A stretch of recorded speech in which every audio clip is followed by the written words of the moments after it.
Hello and welcome to the Robbies Podcast, your destination for in-depth discussion and analysis of the Premier League and the Champions League. I'm Robbie Mustoe, he's Robbie Earle, and today we break down Manchester City and the road to the 5th title in 6 years and 3rd straight overall. We'll also talk Arsenal and look at their season, success or bottle job, and a look at a couple of key relegation matches this weekend. All right, Robbie Earle, we have a champion. We have Manchester City again. I think we realised after the last couple of weeks it was going to happen. It happened pretty quickly this weekend. 3 on the spin, 5 out of 6. I guess like next season the story will be that no team, we don't think, we're getting research check, it's ever won 4 on the bounce. top flight titles on the bounce. Strange kind of game today, but it wasn't really about the game today, Rob, was it? It was kind of about what they've done, and we're going to just spend a little bit of time talking about City and how they've done it. Yeah, I think, over the course of a season, I think Manchester City fans might think we haven't at times given enough credit or spent enough time on them. So pretty much going to dedicate this podcast ahead of the Championship Sunday next week to the champions, to Manchester City, on what they've done, how they've done it, consequences to some Premier League charges that hang over the football club, and then really what do we see, what do we think of the future? But we have to start today, Rob, and in a team that wasn't necessarily about X's and O's and structure and team. It was a team that had many players who hadn't thought. I think it made 5 changes, Pep, in the side. Rico Lewis coming, Cole Palmer started, Alvarez started, Calvin Phillips got his first Premier League start. It was really interesting to hear him after the game. But they continue to do what they do, Rob. They win the football match. And if there's one person who epitomises what Pep's brought to this football club, I thought it was Phil Foden today. I thought he was outstanding. In a game that sort of didn't matter, in a game that Chelsea are not, playing anywhere near their potential and they can't wait for the end of the season.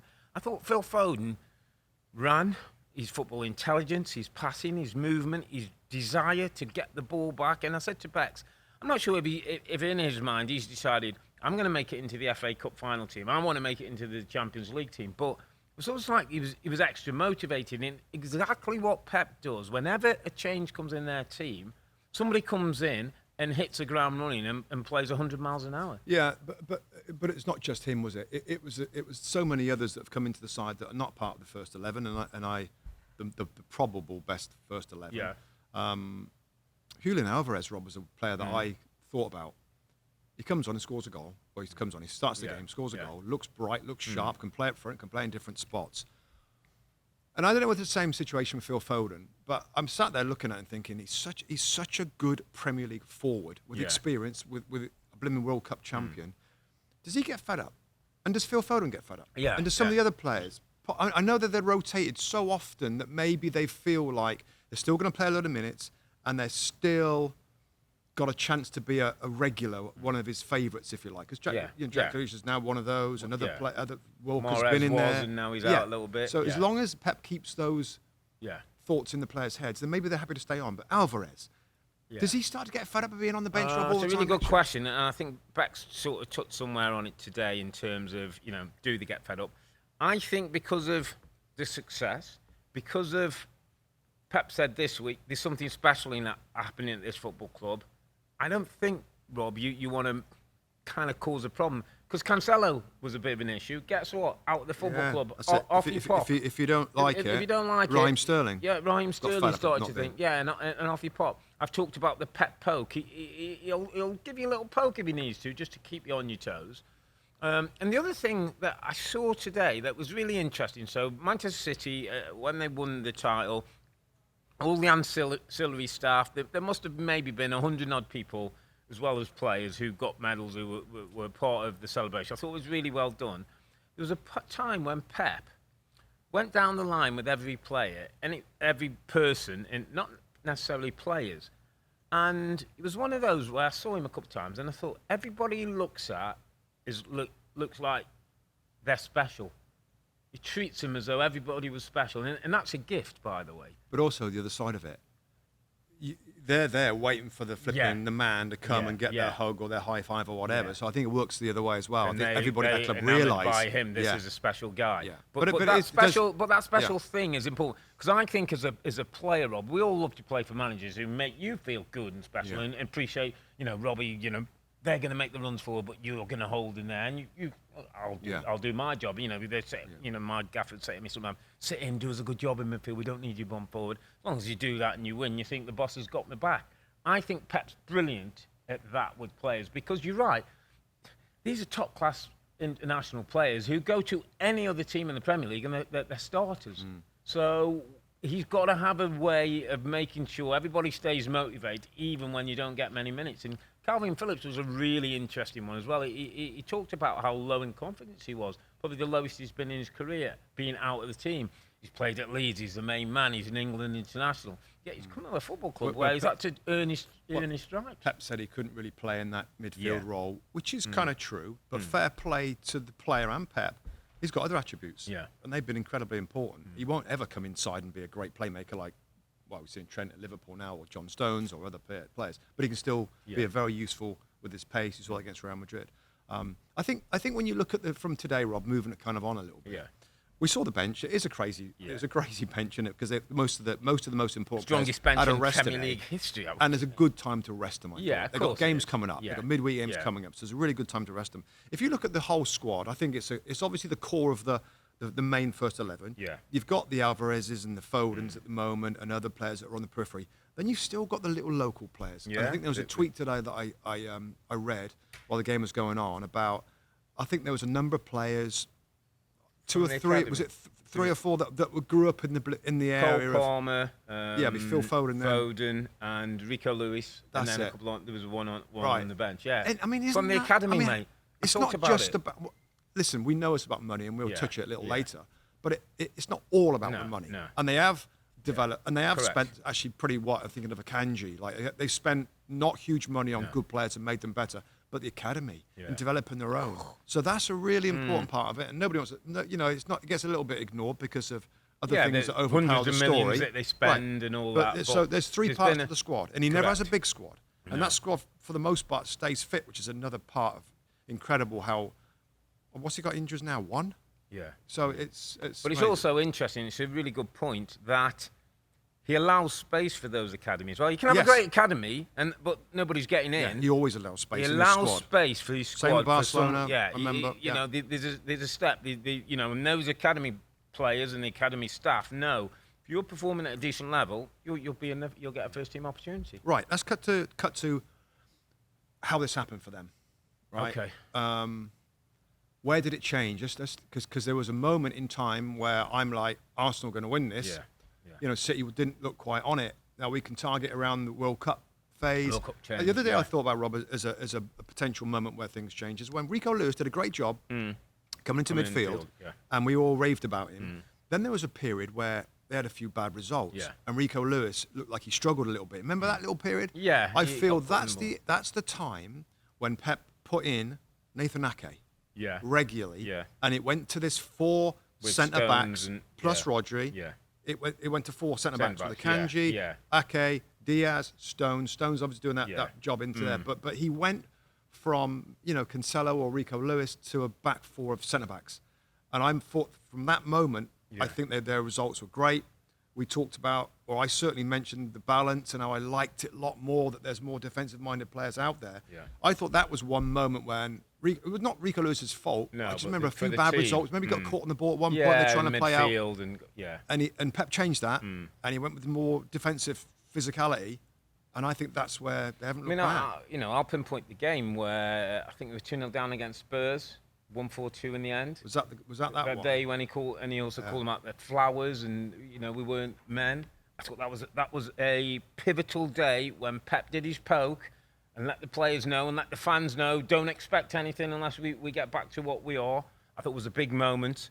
The financial fair play. Financial fair play charges came. Similar time to that Spurs defeat. Because and then after that, the only points they dropped was a 1-1 draw with Nottingham Forest since that time.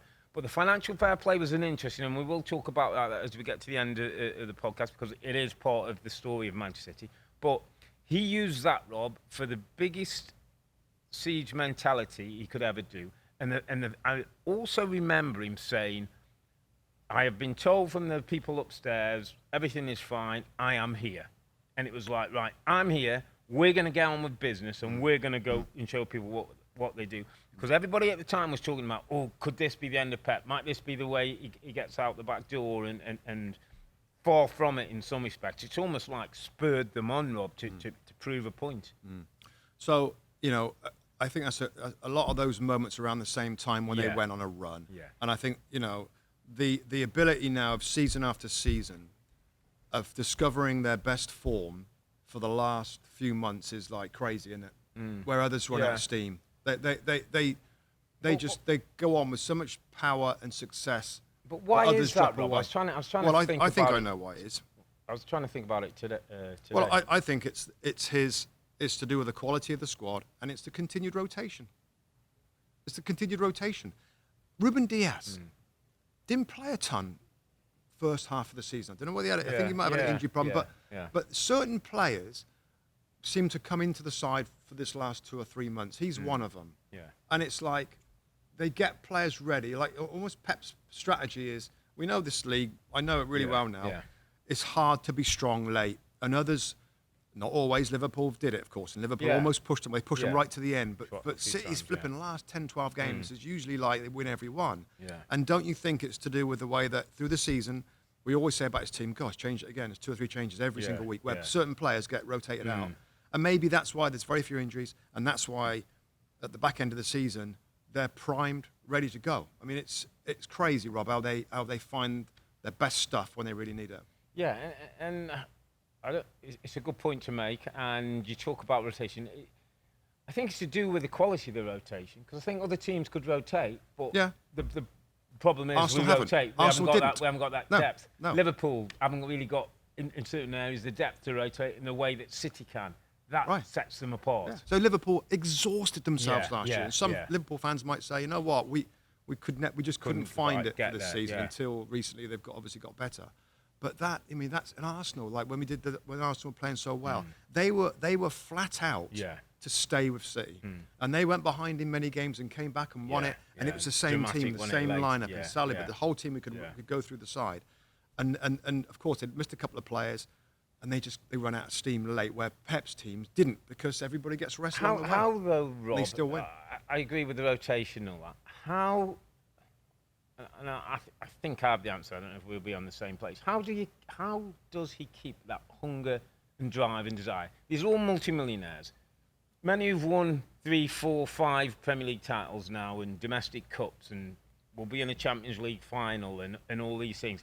So we saw Manchester United and played against the Manchester United era, where it was a similar kind of dominance, and their hunger came from Scottish guy in charge who did all kinds of things, who had all kinds of ways of making sure this team delivered. And he changed his team at times, Rob, every now and then. He used to change his backroom staff. He'd make sure he'd keep this thing going. Pep does it in a slightly different way, I would say. I don't think it's exactly the same, but the drive and the hunger comes through him. I think so. And I tell you what, I'll give you one example that will stand with me all season, is at 2-0 against Leeds United, who weren't particularly great, Sam's first game and all that stuff, and Earle in Haaland passes the ball to Ilkay Gundogan and says, go and get yourself a hat-trick. Oh, yeah. And Pep Guardiola went ballistic at Haaland for giving it up, for Gundogan for taking it and missing, and then shook hands with neither of them and let them know that this is about full on. It's full on every week. And the other thing that I meant to say today in the broadcast, before I let you in, is in the 7 years he's been in charge now, I think, I really can't remember a showboating moment. Somebody who's kind of, took somebody on and patted them on the head, or nutmegged somebody and had a laugh, and they play brilliant football. The Oles have started from the fans because of how they play. But I've never seen anything that even goes remotely close to showboating, gimmicky about the person. That, I'm telling you, Rob, because we've all been there. We've all been at 3-0 up, and you think, well, I'll do a little bit here. Not in Pep's team. 100%. in every single team. Yeah. So when you're saying that, I'm thinking back to his Barcelona team, which I watched them every single week. Yeah. I worked on the league. And it's the same thing, even with Lionel Messi. There's no flicks and tricks and all with that Barcelona team that have got the talent to do that. There's nothing of that. Messi epitomated that. It was never overdone. Yeah. And same thing with this team. There's never going to be back flicks and skills and laughing and joking and keeping the ball up and all that. Yeah. It's just it doesn't exist because of him. It's because of his crazy motivation and love for the sport that he keeps everybody on it. I mean, that's got to be it, Rob, isn't it? But the amount of stuff that he's won over a period of time, you know, I look at him on the sideline, and when a player like he's flipping at any moment, he's coaching flat out 100%, and he's absolutely in it. I just don't think we've seen that from many. It's a good point, mate. So, but wasn't there a time? No, not this season. A couple of seasons where people went, "God, that must wear you out." After a while, you can only do that for so long, and it must wear players out. We've never got that though. We've never really had burnout, have we? What the players don't get fed up of his energy. Yeah, like him burning them out and keep on driving for more. Because that's difficult, ain't it? We have here, you know, everyone seems to have, you know, Pochettino, he's gone as far as he can, he can't keep doing that anymore, you know. Conte can only work in 2 or 3 year cycles, then you can't keep driving it anymore. No. He's been able to find a way to sustain that somehow. Do you think that's to do with the football that they play? Yeah. Because if you're on his team, I mean, it's got to be enjoyable, Rob, isn't it? Most it's got to be enjoyable part enjoyable. of the week. Well, you got options, people are comfortable, right. I mean, it's, so if you play like a Mourinho team or a Conte team, or even Liverpool's flat out, the nature of those teams to be successful, it's either really, really hard or not particularly enjoyable. It's demanding without possibly some enjoyment. Right. Because enjoyment, and this is where our insight, I think, would help, is that, and we've both been on the other side of it, Rob, where we've been in teams with grinding. Not fun. Not fun. Not fun to have. Even when you win, it's not great. It's not great. It's job done. It's just relief. Home, you got the points and you're shattered. It's not relief. Shattered, and then I go into training and we play our small-sided games. I enjoy it. I have fun. Play little combinations, score a few goals. But Saturdays was about grinding. So that not to have that, I mean, it's a big deal, and it's nice to have the ball, and it's minging if you haven't got the ball and you're running around trying to chase the ball all the time. So I think that would help the players that have to go again and again and again. It's kind of fun to be in this team where some games you win at a canter. I think the other thing I think we should just touch on, Rob, is what makes Pep different and special, and what he's done this season to Man City. Because I think we know about the false nine. Yeah. We know that was a change, Earle and Haaland, right? Yeah. And we haven't talked about him, but obviously his contribution has been crazy. Yeah. The system change. Yeah. You know, we've seen system changes now in football and this has happened multiple times. Everybody's copying it. Yeah. And the big one this year was, and we saw it last year, Rob, at moments when Cancelo go into midfield. Yeah. Who was on the right would do it. Walker do it. Walker kind of did it a little bit. Yeah, it wasn't great. But it was a fullback. But this year, he's taken it to a new dimension where as soon as you kick off, really, well, there's the shape. Yeah. And when we do our little lineups before the game, we're like to our research, we might as well put it in a 3. Yeah. Because it really is a 3. Yeah. So that was different. Stones from right back, 4 centre backs is different. Stones playing at right back going into the midfield, of course. But also Stones at centre back. Yeah, going into midfield. It's different. Yeah. It's like, wow, why should it be the right back that goes into midfield? It kind of makes more sense if the centre back goes in there. So Stones did that. But all these little changes and different things, it's all from Pep Guardiola. And the way that his brain works and the way that he wants to get an advantage on the opponents of possession and outnumber them, I mean, that sets him apart for me, Rob. If we're going to go real big picture on Pep, it would be his tactical mind. Yeah. And his motivation. We've talked about his motivation. His tactical genius. And there might be people out there that like, Pep this and tactics are not that, some people don't believe that tactics are that important. He's so clever in devising a plan to be successful. And it's a plan, because I heard him talking this week, I was doing a bit of research, I heard him talking about he wants to keep challenging the opposition so people don't know what to expect. Right. So how are you going to set up? How are you going to train? How are you going to think they're going to play? And it's really interesting, Rob. So the big quote, remember when he first came in English football, will Pep change the Premier League or will the Premier League change Pep? Answer is, Pep hasn't changed the Premier League. Pep's changed English football. I've watched League One and League Two games, Rob, where people are playing inverted fullbacks. Are they? And they're playing out from the back. Nines and playing out from the goalkeeper. I'm going to... biggish statement now, and you know, some fans and listeners may think, you know, what is he talking about? Earle's on something. In a generation's time, in 10 to 15 years, there's going to be young coaches who are going to be disciples of the game, and they're going to have learned their coaching and taken the thread from Pep Guardiola.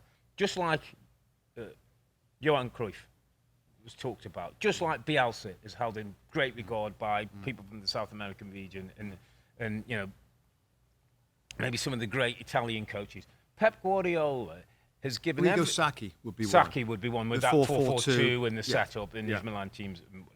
But Pep Guardiola's ability to look at football from a different point of view is going to help young coaches, where we've both done the coaching badges, and you know, this is what you do, and this is what it's very structured and staid, and you have to. Pep Guardiola said, well, we can do this different, and it's going to benefit English football and English coaches. I absolutely agree. I thought you were going to say something like, you know, one of the leading. I mean, he is, isn't he? When you think about the leading names in English British football, you think of Shankly and Paisley and Busby, Sir Alex Ferguson. I think he's one of those. He's one of those giants. He's a giant of the game. And just back on the style, I guess it goes back to Spanish style. That Spanish national team of 2012, what it was, won the World Cup, they won the Euros. That tiki-taka. But as we've watched, it's way more than that. It's way more than that in terms of penetration and strategies to penetrate, because it's never been about just keeping the ball with him. And it continues to evolve, Rob. And this City team now going forward, you know, it's difficult to know how it could get better, but it probably is going to get better. Let's talk about the big man up front. Let's talk about big man and Haaland up front. Broken records this year. I still feel there's a lot more. There's a bit more to come, which is the frightening bit. I said today on air, the frightening bit is at 22 years of age, 36 goals this season. His input in the team can get better. His craft around I think his runs, his intelligence, his chemistry with the team. Can be better. Grow. And, you know, at the moment we're seeing, you know, low number of touches, high return goals. He can have more touches, be more involved, and still get more goals for this team. What are so the treble is obviously the big thing now. Manchester United are going to go all out, by the way. I almost feel that the FA Cup might be more difficult than the Champions League. I know that might sound strange. Manchester United and their fans and that club are going to do everything they can to stop Man City winning the treble. Every single thing they can. And City will be aware of that. I'm sure they'll be in perfect condition for it, Rob. People are going to be rested, aren't they? They're rested. They're given just the right amount of football that they need. I think there'll still be a lot of football. He's not going to wrap up players now. Absolutely. I think today was made a lot of sense to rest people today. They've got a game midweek, haven't they? They got another midweek game, and then the weekend, and then you get a week's work into that, and a following week Champions League. If they do it, Rob, and they do win this treble, right, let's get to that point now where people have been talking the last few days. And I'm not a massive fan of these conversations about best team ever and all that kind of stuff. Where are we at? I think where we're at, when we're starting to talk about best teams ever, right, and then the Champions League's in it. It has to be in it. And it's in it. And Pep, to this point, this City team, we can say last year and the year before, whatever, when they've won it, this looks like the best team that I've ever seen. But until Man City win the Champions League, you can't put them up. You can't put them up to the '99 team of Manchester United and other teams that have won that. But if they do get the treble, obviously it matches what Man United have done. You know, what you think? I mean, and again, we've got to be so careful because I know the sensitivities of United fans, etc. I remember watching that blimmin' '99 final and the two goals, super late.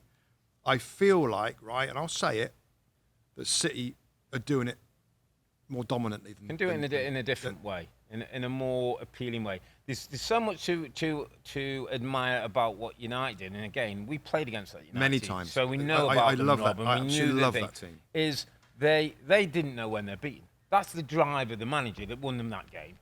They were getting battered, by the way, by Bayern Munich. Absolutely battered. And you know, they find a way, they get the goals, you know, Teddy and Ollie, and brilliant night. And it all comes from the guy who's on the side of the pitch. This Manchester City can do it in a different way. Manchester City, let me tell you what. And again, I'm not just saying it. The Premier League is a harder league to win now than it was when Man United. There are better teams in the Premier League than there was, mate. I'm telling you now.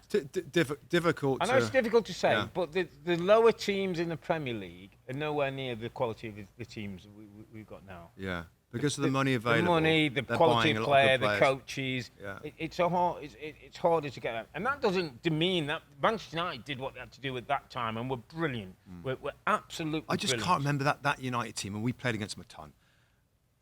Find it as easy to win matches as Man City do. And the points totals in that, Rob. So yeah. If you're saying the league is harder now, I mean, I don't think Man United were getting 90-odd points, were they? It could win in the late 70s and 80s, yeah. Yeah, so the dominance of this team is what's impressive. And the style, I like the style. Others might not like it. There's been, over the last couple of years, Rob, some people think City are boring to watch. It's slow. And I get that. Everybody's got their own opinion on that, and that's fine. I happen to love the possession stuff and the style of that. And not just them, by the way. The other week, Brighton. I love Brighton's performance against Arsenal. Same kind of style that I particularly enjoy. So that's why, for me, if they do get the 3, I'm like, wow, this feels right up there, better. Yeah. Feels better watching them. The numbers, the style, the dominance, the ease of victories. Yeah. I don't know. I mean, that's just me. me. They've taken the bar to another level. The amount of times the multiple goals, it's hundreds of times they've scored 3. Yeah. 60-odd times they scored 4, 50-odd times they scored 5. And, those kind of numbers, mate, United weren't doing. United were beating you, but United weren't doing those kind of numbers in that style. Let's talk about money. Yeah. Let's talk about money. And there's people out there that think that Pep Guardiola always gets the best clubs, always gets the clubs that can spend more money than anybody else. They get the best players. This is what should happen when you're in that position. Yeah. So before we get to the financial fair play bit, what do you say to that? What do you say to what he should win all these titles? He should be in for trebles because they spend a ton of money, and that's why Pep's doing what he's doing. Chelsea has spent a ton of money. Where's that got you? All right. I'll add to that. Manchester United has spent a lot of money over the last few seasons. Yeah. Where's that got them? Where's that got them? Yeah. Everton has spent different, but Everton has spent a lot of money, and they're miles worse situation. Yeah. Yes. So I don't think it's an accurate thing. I mean, of course, it's a stronger team. Let me talk about 2 players, Rob, who were available, who've made a massive difference, and you talked about at the top of the show. Akanji. Yeah. Late in the deadline, for maybe 30 million or something from Dortmund. His contract was 20, up. He's at mid to late 20s. Could go in any. Man United would kill for him. Arsenal would kill for him. Chelsea would kill for him. He was available, Rob. Man City got him. Nathan Ake. Was at Bournemouth. Good centre half. Well respected Premier League centre half. Was available. Anyone could have taken him. City do. Comes in their team, makes a difference. So yes, we know the Haalands and the Jack Grealishes and those big money players. But there's also been 1 or 2 clever little ones that were out there for everybody, by the way. Yeah, and he still gets the environment. Yeah. The team aspect, the synergy of bringing those players and making them better together as a team, the spirit, everything else that we've talked about. So I just think that he's such a special coach. Yeah. That he's got a lot of good players, but I mean, even with Bernardo Silva, remember was it Monaco he was at? Like he did. It's not as though they went and get all the best players. Gundogan. They spent like 50, 60 million, wasn't it? Was their kind of sweet spot. Cancelo was it, and Walker and a few others, and a lot of money. But it's not as though they're going. No. For the, I mean, Jack Grealish would be one of those that was crazy, a lot of money. Haaland, but most of the the fee. Clause. The clause. So on money, I want to go money. Then I want to just go on some individuals after that with City. Okay. All right, so we know there's 115 charges from the Premier League, financial fair play, breaking the rules, exaggerating revenues and hiding. It's all alleged. Alleged hiding. Hiding of salaries and fees and all that kind of stuff. Yeah. Now, that's the first thing that everybody's online. Yeah. Well, anybody who's not City, who want to have a go at City, that's the first point of call. Right. Now, the first thing I want to say about that is this was UEFA banned them from European competition, and then they appealed to the Court of Arbitration of Sport, threw it out on a couple of. There's one that they found that the findings were actually not right. Yeah. And then the other part was the statute of limitations going back more than 5 years of data or something. So they beat UEFA, I guess, once. Mm-hmm. So what are we thinking, Rob, on this? What should we? It does. There is a cloud. There's a shadow. There's a cloud. There's no doubt about it. And even we've waxed lyrical. Right. We've celebrated. We've talked about. But there's another side. Assuming that they're innocent and they might have bent some rules a little bit, like most have done. Yeah. But that's why we started with. Correct. They've been great. But let's chuck in the butt side of it. Well, the butt side is, and it's really interesting, Rob, because as we both do, we still got big connections in the UK. It's building steam in the UK, this case against them, and people are starting to talk about, this isn't fair, what they've done and how they're doing it. And it's catching fire. It's only going to get bigger as things go on.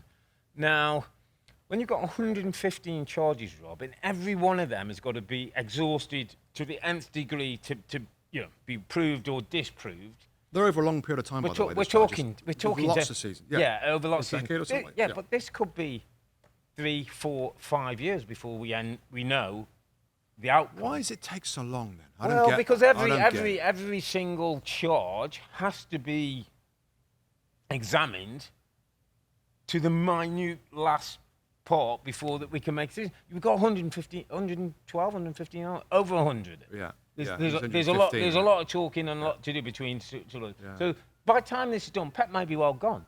Half these players may be well gone with their medals and that. And people will always say, well, it's because of the consequences of them not doing things in the correct manner is why they won those titles. Right. And then we're in a position. Right. It's not a good look for the Premier League that the strongest club in your league has got these charges against them. It's just not a good look. It's a big call from the league. Yeah, to do it. Now, are they prepared to go all the way along? And then, in some respects, if I'm not saying anything's gone wrong at Newcastle at the moment. Anything might go wrong at Manchester United, but with Saudi ownership possibly certainly owning Newcastle and possibly Man United, are we going to go down the road again where they'll get looked at if things start to go in that case? It's just not a great position for English football to have this hanging over a team that play so well, that represent the Premier League when they go into Europe. I just think we're going to be a long time before we know, and the shadow's going to stay. And it's a shame because from a football, and I'm talking purely football point of view, it's been a joy. It's been a joy. And they've raised the bar in English football. No, I think on current, I think the current financial fair play kind of limitations, I think the clubs they're honouring it. Okay. I really do. I mean, Newcastle United now would be easy for them to just go on, but they're doing it because they have to build their revenues. Yeah. Because you've got big revenues to have the income to spend on the salaries and everything else. Yeah. And they're trying to busy do that. I think when City, when they came in, the Abu Dhabi guys, they really went for it.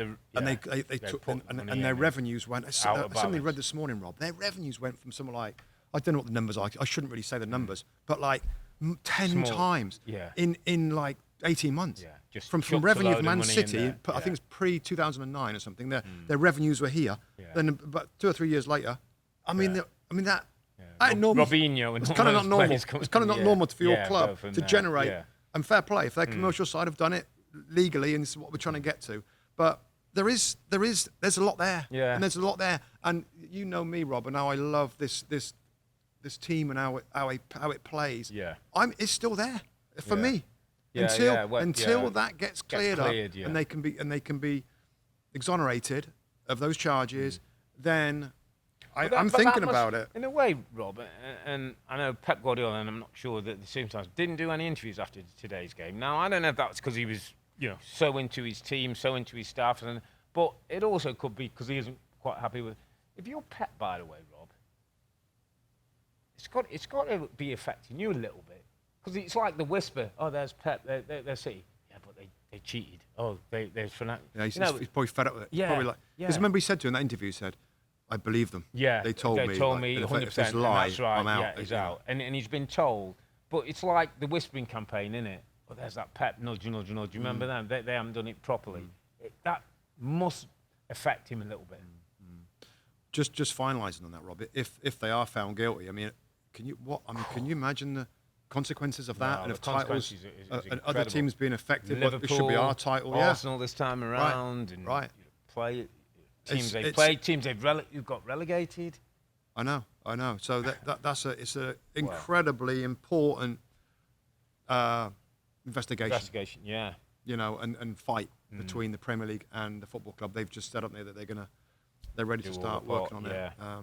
So you know, people out there that aren't Man City fans, it's a thing, and it's a real thing, and it's something that it's important that we addressed it, because I think some non-Man City fans think we're avoiding it, and we're not. We're talking as we see it and as we know at this point, and can't talk about anything that's been alleged until it's been proven. But it's certainly a shadow that hangs over, and you know, as things go on, we'll start to talk about it a little bit more. Because I don't think it's going away anytime soon. No, if anything, Rob, it's going to get bigger. As soon as the cases start, it's going to get bigger. Let's turn to the squad, right, and the players and individuals. And of course, we have great fun all season long with our underappreciated, Rob. And every weekend we try and pick a player that's maybe goes under the radar a little bit. Now, this is kind of a bit of a Man City special, so I think it'd be a good time just to go through, just off the top of our heads, really, some of the important players, ones that surprised you, ones that started off poorly and got better. I guess we could call it our underappreciated for this episode. City player for this season. And I'll start, Rob, and again, it's hard with this City team. They've all loved. They're all respected and admired for what they do. I just think a player that's immensely important that doesn't get talked about a lot is Rodri. It's Rodri in the middle of the park, one of the most powerful, reliable, safe, mentally tough, defensive holding midfield players in the world now and for many, many years and decades before. I mean, I just think he's that good. He's got the physicality, he's got the technical ability, he's scored great goals this year as well. And he really is the insurance of everybody else going everywhere. Stones coming alongside him, different midfield players coming around him. He's got to track runners, he's got to fill in spots so much. I think he does a brilliant job. And I think everybody's pretty much chucked a lot of praise on all the team. But I just think for me, being played in a similar position as him, I appreciate so I think he's a little underappreciated in this team for what they've done this season. That's a good point. I don't know if you saw, we ran a little trailer that showed some behind the scenes of Man City, the video. Yeah, I saw that. Did you see him in the middle of the video? Yes, by I the did. way? Which I thought was great video, by the way. That was great little insight into it. Yeah. But I thought he was powerful in his leadership, and we've won 4, and we've got to go on to win another. I didn't know that was him. You know, you never know personalities. So it's a really good point, Rob, and we talk about underappreciated. I'm going to go twofold on this. I've kind of got 3 players who are my unassuming assassins. It's Kevin De Bruyne. It's Ilkay Gundogan. Kevin De Bruyne he's not as unassuming. No. He's a star. Are these under the radar stars? Let me finish. So unassuming in that Kevin De Bruyne, Ilkay Gundogan, and Bernardo Silva, right? Could be 3 insurance men. You look in the face, Kevin De Bruyne is a bit ruddy and looks like he's always out of breath. Bernardo Silva's got this very just open look. It looks on like his a school face. teacher. He's a school teacher. Art teacher. Right. And Ilkay Gundogan, looks like an insurance man who's coming to get you. Yeah, Rob, they are 3 deadly assassins who will rip your throat out, who will hurt you. I'm not talking about ability and technical and that. They are killers. And he's got 3 unassuming killers who you look at, and you look at Gundogan and think, you said the other day, what's he good at, really? What's his strength? Bernardo Silva, the little skinny art teacher. Brilliant. Kevin De Bruyne always looks like he's a bit out of breath. His cheeks go red. Brilliant footballers who can win games. But, second part, and I've got to go to a guy who didn't have it easy when he first went into Man City. He's probably getting a little bit more love now than time, and people are starting to turn. And it's Jack Grealish, Rob, who I think is living the football dream. I think people are starting to appreciate Jack Grealish because he's a bit of a lad. He tells you exactly as it is. He's transparent. He's honest. He spoke today after the game, Rob, and said last year was one of the lowest times I'd had in football because this thing was too much. He couldn't live up to the expectation and the hype and the thingy. I think he's become a regulator in this team. I think he's become such an important cog in this team. He understands his role in this team. And the other thing I'll say about Jack again today, and you know me looking at stuff, He had a hug, a word for every one of those staff who weren't players. I can imagine he's a massively important part of your football club. And you know, Rob, when you spend 9 months with a team of players, you need a couple of lads who are chemistry, who glue it all together, who make sure everybody's okay. Jack Grealish is one of them. Well, I'll follow up on that because I think it's a great shout. And I've had the same feeling recently as well. And I'm somebody that questioned whether they should buy him. I questioned whether he was any better than Phil Foden or Riyad Mahrez or different players that could play in his outside spots. I know he's technically very good. Yeah. He had a license to do what he wanted to Aston Villa. What I would say is a couple of things. Poster boy. Yeah. He's a poster boy for Man City. They've never really had a No. Cantona, or a Beckham, that's it. A big Hazard, personality. Henry, one of them who carries your franchise. Right. And so that's one thing I think's helped the team. Yeah, and also, I like the way that, again, Pep has made him, he's a two-way player, Rob. The few times that we've analysed him, making runs back, defending. I think he enjoys that. Yeah. We never saw that at Villa. No. We never. Well, he didn't have to at Villa, did he? Well, because he was given the license to go and do, go and do your thing, Jack, and we'll find other players, and that's fair enough. And teams are built differently. Villa, But in City team, I think Pep loves the way that he's honest as anything, and he'll work hard to get the ball back. I think he still needs to work on trying to. I always feel with Jack, right, Rob, and who am I to say? But when he's going that last fullback to take him on, which what Pep loves that. Yeah, he loves Sterling's ability and to beat the last player. Jack still comes inside a lot. I reckon, right? If he mastered a flipping brilliant step over, a little over, he beat more players. I just think he lacks that little bit of that one move. He's a bit of a different animal, though. He's about like showing you the ball, moving it, and getting his body across you, and then taking the foul. He's that guy, isn't he? So he's just not a dribbler. He's not a take-on guy. No, I don't think he's that guy. I think he does it with his body movement. He's got quick feet over a couple of steps, and then once his shoulders across you, he almost just waits for you and says, "Come on, then. You want to bump me. If not, I'll go past you." He's a link. I know he's a link man. He's a 1-2 guy. He's a play and follow. He's a little 1-2. But I hear your point. Another couple of players, Rob, that is similar category, not to Jack Grealish. John Stones. John Stones. I mean, a few years ago, Rob. Rick. God, blimey. We talked about the Rick that he had in him. Yeah. He had a difficult personal life situation. He went through a really bad part of his life, his personal life. It almost looked like he was going to be out the team, He was out the side, Rob. Yeah. He's out the side. And yet, this year he's come back in different roles and he's shown everybody what we always thought from 5 years ago, what a lovely footballer with the size of a centre-back of what we've seen in the middle of the park and the versatility to play a centre-back, a right-back or in the middle of midfield and then do things. Yeah. So I think he deserves a mention. And the last one before I throw it back to you, Rob, I don't know if you've got any more. Manuel Akanji. Yeah, Kanji. You know, in terms of game changers and versatile and a really good one-on-one defender, again, in different spots, left back, right back, centre back as well. There's been lots of things that have contributed to this remarkable season. Just for this year, I'm trying to just focus on this year. Yeah. And some of the players that we've talked about there, I think, we've got to all of them. We've pretty much gone all of them, really. Bernardo Silva, of course, can play on the right, can play in the middle of the park. De Bruyne with Haaland. We don't need to talk about them too much because that connection, assisting, has been great. Yeah. Goalkeeper's really great. Doesn't have to do anything remarkable this season, Ederson, but his distribution remains to be great. I just, it's just reasons why City this year have found a way to get it done. And it's 3 on the spin. 4 next year will be a big deal. Huge. Then the whole conversation starts again about the best ever and dynasties and everything else that we all like to talk about. So, yeah. I think we've tipped our hats to Man City, Pep, and his team. Obviously, we've talked about the charges against them, which is a reality, which is part of the picture, unfortunately, from City's point of view. But, Manchester City, I just think in terms of what they've done for English football, we've got to show what our gratitude. Let's just move it on, mate, because there was a couple of more stories just this week.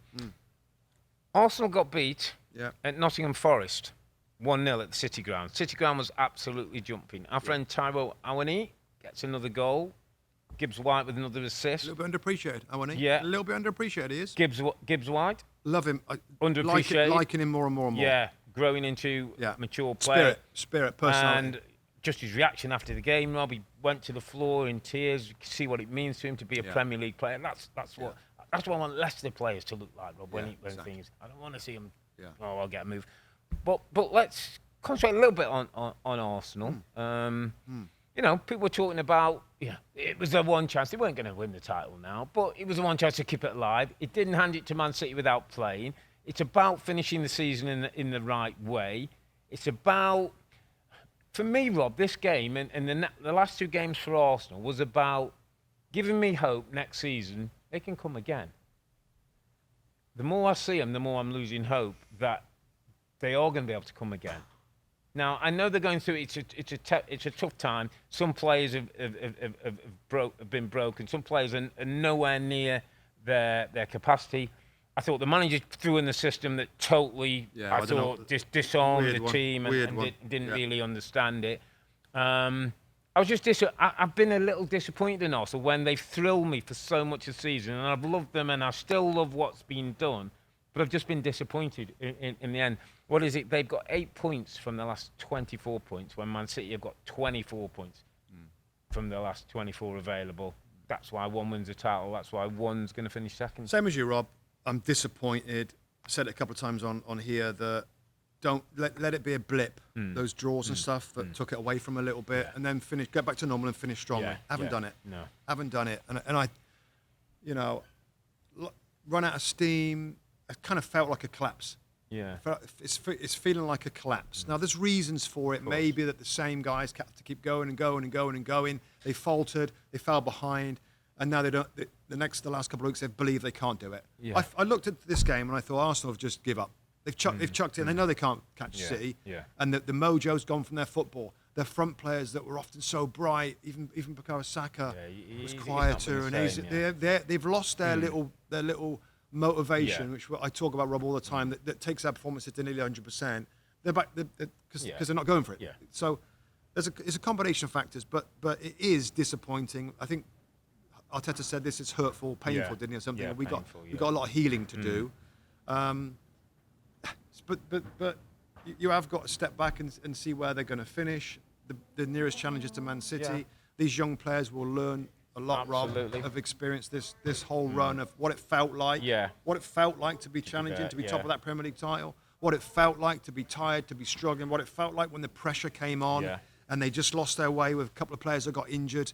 And I think exhaustion took over at that point. They haven't been able to rest and rotate. We said that earlier on with Arsenal. Lack of depth with players who came in. There's a lack of depth of the squad. There's a lack of depth. You watch today, Man City, Rob, where they a lot of periods they outplayed Chelsea. And it's this kind of second. We saw the group on the bench. I also haven't got that. And I don't expect them to go out there and remedy that straight away. But they've got to find some signings that they can rotate like City and still win games comfortably, consistently. Yeah. What else do we say about Arsenal, Rob? They fooled us. Yeah, fooled me. I think we hoped. I hoped they could go as far as they can, to push City as far as they can, to make City keep them honest. Better, and be honest. And in the end, they haven't. It looks like City could win it with 10-point gap now, which reflects badly on Arsenal when they're 8 clear. It does reflect badly, when you're 8 clear and where they are. This team that were going for titles have lost to Brighton, got hammered by Brighton, and they just lost to Nottingham Forest, who've just been promoted. That's got to be disappointing. Yeah, we'll see what they do in the market. There's big talk about Declan Rice. Yeah, absolutely. 90 or 100 million, which would be great for them. Great news for Arsenal fans. They've got a dog. They've got a what? They've got a dog. Have you not heard that Arteta bought a club dog for the team this week called Win, a Labrador. Called Win? Win. All your problems are solved, my friend. What are they going to do? Stroke the head? Stroke the dog before they go out, and he's going to win. Did you not hear that? Yeah, story this week. He came out and he's bought a club dog for the players. So, but still a brilliant season. Still a brilliant season. And listen, I say that a little bit in humour, but young players that could still got room to improve. And they've got to take it on the chin. They've got to take the learnings and show that they, Liverpool dusted themselves down. Liverpool lost by the league by a point. So same kind of disappointment in a different way. dusted themselves down and came again and took City. Right. So that was something I read or I heard, and I thought it's a great point. Yeah. It doesn't come instantly. No. Liverpool had to, work at it, get close, 90 get odd knocked points, down, 90 come odd back points, again, 90 odd points, and then find a way. So I'm pleased you remember that because that's important. It's hard to just go from fifth last year to win it. Yeah, so they come pretty close. Let's see what they can do next year. Yeah. But they've got young players, young manager, hungry, driven, good recruitment. Apparently a bit of money to spend as well. I think, the ownership are saying, we like what we saw. We'll go for the next stage. Yeah. So that's going to be great for them. Champions League money's going to be good for them. Just wrap things up, mate. Yeah. There was a game at the London Stadium. There was Big Sam taking his team to David Moyes' West Ham. West Ham already safe in the Premier League after the results this week. Got themselves in the Europa Conference League final. Some are saying not great final. West Ham fans, having not won a trophy since 1980, are looking forward to a great day out in Prague. Massive game for David Moyes and his team. Because of that, Rob, and because of, felt a bit of feel-good around Leeds, a bit of belief in what they're doing. Improved. A little bit more structure in terms change. of what they're doing. I felt, going into game, they can go to West Ham today and win this game. And Sam talked about we're in the position now where we need to win and then give ourselves. Started well, got a great goal from Rodrigo from a long throw, lovely finish for him. 13 Premier League goals of the season, started quite well. And then, switched off, went deep. I don't know what happened. West Ham started to get some control, get into Pacator, Bowen. All of a sudden, Declan Rice gets a goal. Second half, they go back to old Leeds, Rob, in the end, where there was a point where Sam, with about 5 minutes to go, there was a shot of him. He threw out his chewing gum, threw it to the floor. He started hammering him. Yeah, he was, because all the work and all the effort he's put in, it all reverted back to type. I just thought it was a massive game today. And like you, I thought this is an opportunity for them. Yeah. I mean, West Ham is such a funny side. Like, but if you were really at it today against the West Ham, you go 1-0 up. If you go 2-0 up, Rob, West Ham is safe. They got the final. I don't think it would have. And I know Moyes' teams are fighters, another thing. But just human nature, Rob. Sometimes you're in a game, you feel the opposition, you think, yeah, they're playing and they're going to try hard, but we really want it today. We get the 3 points. I think one of the last notes, I put at the end of this game is they lacked desperation. Yes. To your point, like they get ahead in the game, and I don't see that to stay in the excitement league. to. This is such a big game today because now it's out of their hands next weekend, and we're going to be in and around UK for this last day, of course. But I just thought they lacked a little bit of desperation. They went back to Leeds of prior. And to be fair to Sam, Rob, we said just before we started, it's so hard to make that many changes in. What's he had, like 10 days, 2 weeks to make the changes defensively? Because it came back to what they've been all season, which is not good enough. No, defensively. No. And then, we could then, and the Leeds fans will start to sort of, if they do go down, it's going to be like, whose fault is it? Yeah. We could sit here and make a strong argument. You stick with Jesse Marsh. You might have, You might have found a way. Might have found a way. Yeah. Some have stuck with their managers. Some haven't, and there's stories on both sides of things here. When people, I think the Javi Garcia thing is the one that's, if they'd gone Sam at that time, that might give him enough time to get some rigour, some routine into this team and some structure. They're a team, Rob, that implode when things aren't going right. Today, there was times it could have been 4-1. Remember the one that, like, you see, it was back to like West Ham have got 3 attackers and Leeds have got 4 defenders behind them running towards their goal again. It was a bit like, really? We've gone back to that? I've mentioned this a couple of times, Rob, about the signing philosophy. Yeah. And there's 2 teams, and Leeds aren't down yet. Southampton, Leeds United, that went with a lot of young, inexperienced, potential upside, particularly Southampton. It's like, we're going to buy players for a big future. They'll be good for us. We can sell them on. We can make some of them. We might make huge amounts of profit on them. And it's a gamble. And it hasn't worked for Southampton. And I don't know. I just think some of the strategy, like striker, the striker. Patrick Bamford. And they got Ruter on the bench. Didn't even get on the pitch again today. Didn't even get on the pitch, Rob. So Victor Orta, as well as the owner, will have to take a lot of this. You have a record amount of money you're going to spend on a player, and he's not really fit for purpose. Well, he this doesn't season. Play in a game you have to win. I know. And get a goal the second half. He doesn't even bring him on. Another young, inexperienced, like gamble. He's came and he's obviously been training. You have to see why he ain't quite ready. That's a big error. That's a big error. And striker's something they've needed for Bamford being out for so long. So some of it self-inflicted, but we'll see. Yeah. You know, we'll see if they can manage to do something crazy. Obviously, you've got to beat Tottenham, haven't they? They've got to beat Tottenham now and then hope for other things, depending on how Leicester do tomorrow. And then obviously Everton is still in there. But, I mean, win and hope is now where they're going to. When even a point today would have at least given them something, because the goal difference is worse than them. So it's a case where, now, isn't it? But Everton could lose the last day. Yeah, I don't trust Everton to win. And they can still win, can't they? They can still get out of trouble. Yeah, Leeds would go to 34 points if Everton. Unless Leicester do something miraculous. Leicester got to win the 2 games. Right, to jump above 2 of them. Yeah, so...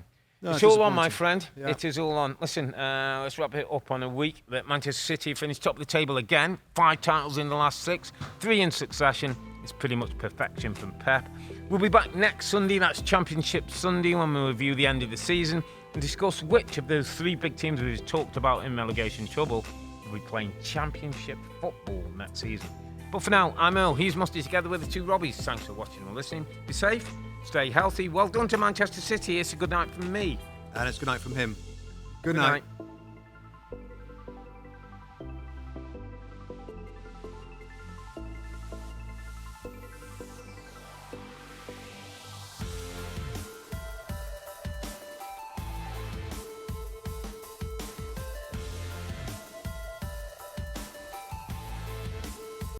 Hi there, I'm Rebecca Lowe, studio host for NBC's coverage of the Premier League. Don't forget to hit subscribe to watch more videos all season long. For even more Premier League content, from original series to live matches, head over to Peacock and be sure to tune in for Premier League mornings every weekend on USA Network and on Peacock. We will see you over there.